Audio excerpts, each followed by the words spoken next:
Kalau kita bicara penanganan COVID-19 sebagai sebuah persoalan global, maka ada satu faktor nih. Ini bukan faktor teknis ya, tapi justru faktor yang sangat fundamental, yaitu faktor kekuatan dari leadership. Ya tentu saja kalau kita bicara di level negara adalah leadership dari presiden dan seluruh jajaran yang membantu beliau, ya. Dan ini yang menentukan keberhasilan penanganan COVID-19. Karena persoalannya gue setuju ya sama presiden, ini persoalannya bukan lockdown nggak lockdown.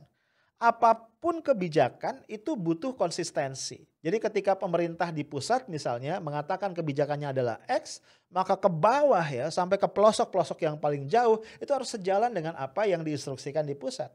Nah, disitulah letak challenge-nya.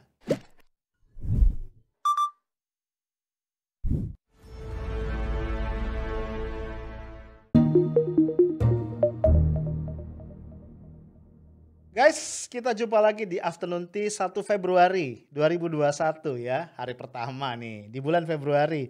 Semoga ini jadi starting point yang semangat ya buat kita semua supaya bulan ini bisa lebih bagus nih hasil karya kita dibanding bulan yang lalu ya. Nah, ini ada berita menarik di CNN Indonesia hari Minggu kemarin. Pas weekend ya, menyangkut COVID. Kayaknya kita juara lagi nih guys. Juara apa? Kita lihat ya. Salib India, kasus aktif COVID-19 RI tertinggi di Asia. Juaranya nggak enak ya, juara COVID. Kasus COVID-19 yang terus meningkat membuat Indonesia kini menjadi negara dengan kasus aktif tertinggi di Asia, melampaui jumlah kasus aktif di India yang sebelumnya tertinggi. Nah, informasi aja nih guys ya, yang namanya kasus aktif itu adalah jumlah orang yang masih dinyatakan positif terinfeksi.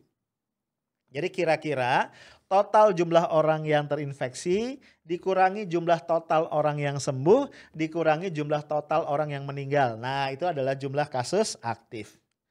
Berdasarkan data Worldometer pada Minggu 31 Januari kasus aktif di Indonesia 175.095 setelah bertambah 12.001 kasus pada hari ini ya, hari kemarin maksudnya. Jumlah ini menjadi yang terbanyak di Asia dan ke-15 dunia. Wah gila ya, karena setahu gue sebelumnya tuh 18-an ya kalau nggak salah. Sedangkan total kasus COVID-19 keseluruhan itu sudah mencapai 1.078.314 kasus. Kasus aktif di Indonesia ini lebih tinggi dibandingkan India yang saat ini memiliki 169.654 kasus.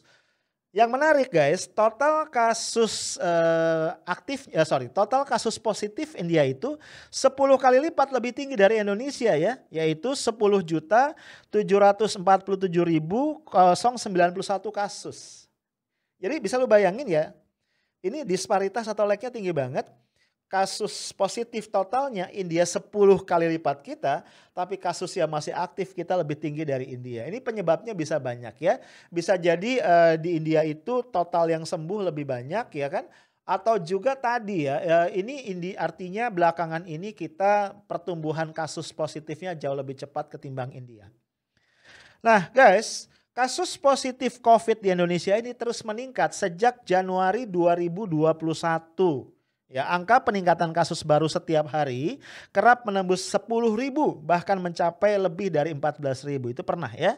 Satgas COVID-19 menyampaikan bahwa persebaran virus terus meningkat selama 12 pekan terakhir alias 3 bulan berturut-turut. Nah, sementara pemerintah telah menetapkan pemberlakuan pembatasan kegiatan masyarakat atau PPKM yang telah dimulai sejak awal Januari untuk menekan laju penyebaran. Penerapan PPKM kemudian diperpanjang dari 25 Januari sampai dengan 8 Februari mendatang. Ya ini kita sangat-sangat prihatin ya. Ini kenapa kita jadi juara Asia ya dalam konteks kasus positif. Nah mungkin ini guys yang kemudian menyebabkan kita mendengar banyak berita bahwa rumah sakit itu daya dukungnya hampir kolaps ya. Karena memang bornya bed occupancy rate-nya itu sudah mendekati 100%. Sudah tinggi banget. Ya apalagi di kawasan Jabodetabek dan beberapa wilayah di Pulau Jawa. Jadi harus hati-hati banget ya guys ya. Kita nggak bisa ngandelin pemerintah aja, kita harus ketat sekali dengan protokol kesehatan. Kalau sebelumnya kita kenal 3M, kayaknya sekarang nggak cukup nih ya. Ya Juliari Batubara aja 17M kan ya. Bercanda ya. Kita sekarang cukup 5M. Ya, tiganya sama ya. Mencuci tangan dengan sabun dan air mengalir, menggunakan masker, kemudian satu lagi adalah menjaga jarak, social distancing. Nah, sekarang ditambahin lagi ya dengan menghindari kerumunan dan juga membatasi mobilitas. 5M ya. Nah, kita lihat ya, ini ada satu infografis daerah-daerah mana aja nih yang selama ini ya beberapa pekan terakhir menerapkan PPKM. Nah guys, ternyata kondisi yang tak kunjung membaik ini dalam konteks penyebaran COVID-19 menjadi perhatian serius dari Presiden Jokowi. Ini ada berita ya di media yang sama ya, tanggalnya juga sama ya. Jokowi mengatakan begini, Presiden Jokowi mengatakan kita harus ngomong apa adanya, PPKM tidak efektif. Nah, berita ini rupanya diambil dari video rapat terbatas ya kabinet ya dengan Menkes dan beberapa pejabat lain yang terkait yang diunggah oleh akun Sekretariat Presiden di YouTube ya. Nah, di situ jelas tegas Presiden Jokowi bilang PPKM tidak efektif. Nah, ini kita simak dulu ya, ini videonya gua ambil dari Kompas TV. Bismillahirrahmanirrahim. Assalamualaikum warahmatullahi wabarakatuh.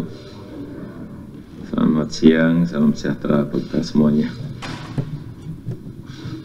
Saya ingin menyampaikan mengenai yang berkaitan dengan PPKM tanggal 11 Januari sampai 25 Januari. Kita harus ngomong apa adanya, ini tidak efektif. Mobilitas juga masih tinggi karena kita memiliki indeks mobility-nya ada. Sehingga di beberapa provinsi COVID-nya tetap naik.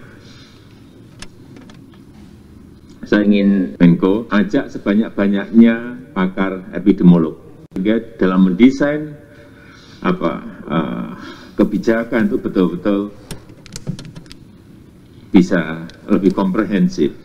Nah, kita lihat di video itu ada beberapa notes penting ya. Misalnya, selain Presiden mengatakan tidak efektif, kemudian Presiden juga meminta agar Menteri Kesehatan melibatkan sebanyak mungkin epidemiolog untuk merancang kebijakan yang efektif. Kemudian beliau juga, Pak Presiden juga mengatakan esensi dari PPKM ini kan mobilitas ya, tetapi ternyata beliau melihat implementasinya belum tegas dan belum konsisten. Itu yang beliau katakan. Lalu beliau juga menyoroti, dengan adanya PPKM ini, maka kemudian perekonomian ini kembali turun. Namun menurut Presiden seharusnya nggak apa-apa kalau ternyata ketika ekonomi turun ini kesehatan bisa membaik gitu ya. Artinya penyebaran segala macam bisa direm, tapi ternyata enggak. Gitu. Itu yang beliau sesalkan. Nah, kemudian beliau juga menyoroti memang ini kita harus mungkin harus lebih kreatif gitu ya bahasanya. Karena memang menangani pandemi ini tidak pernah ada atau belum pernah ada formula bakunya. Ya menurut beliau ada bahkan negara yang menerapkan lockdown itu juga pertumbuhan kasusnya eksponensial. Nah, dalam kesempatan ini Pak Jokowi menginstruksikan pada beberapa pejabat terkait ya, Panglima TNI misalnya, juga Kapolri dan juga bahkan Menteri Agama ya, untuk lebih sering memberi contoh kepada masyarakat bagaimana kedisiplinan dalam melaksanakan protokol kesehatan. Nah guys, gue ingin ngajak lu untuk kita diskusi sedikit nih ya. Kenapa udah PPKM itu justru kita tembus 1 juta kasus. Kenapa udah PPKM justru ya kasus aktif kita itu bisa melampaui India. Ya, berapa indikator itu bahkan memburuk ya. Tadi bed occupancy rate rumah sakit itu malah naik ya mendekati 100%.